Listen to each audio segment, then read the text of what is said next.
agar jumlah pengemis musiman selama bulan Ramadan tidak makin bertambah. Wakil Ketua 1 DPRD Kota Prabu Muli Ahmad Paloh menghimbau warga agar tidak memberikan bantuan ke pengemis dan anak jalanan.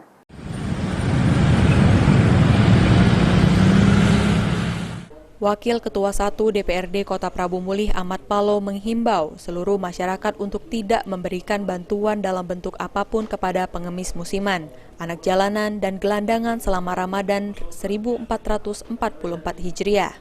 Menurut politisi Partai P3 ini, perseorangan bisa memberikan sedekahnya ke tempat-tempat penyaluran infak dan sedekah yang resmi seperti Basnas. Dirinya menilai hal tersebut akan memancing para pengemis untuk selalu datang ke bumi Seinggo Sepemunyian. Dengan maraknya pengemis musiman, DPRD Prabu Muli juga berharap pihak terkait yakni Dinsos dan Satpol PP untuk segera menyisir tempat-tempat yang menjadi titik berkumpulnya para pengemis musiman dan menindaknya. Kan pemerintah sudah membatasi agar ini tidak liar.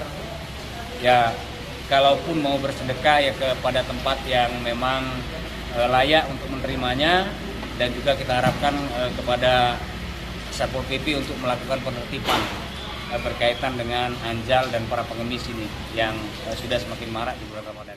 Sebelumnya, Kepala Dinas Sosial Kota Prabu Muli Herianto menyatakan bahwa pihaknya telah melakukan berbagai cara menertibkan para pengemis, anak jalanan hingga pengamen badut.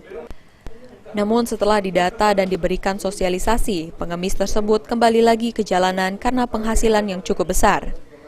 Beni Firdaus, PAL TV.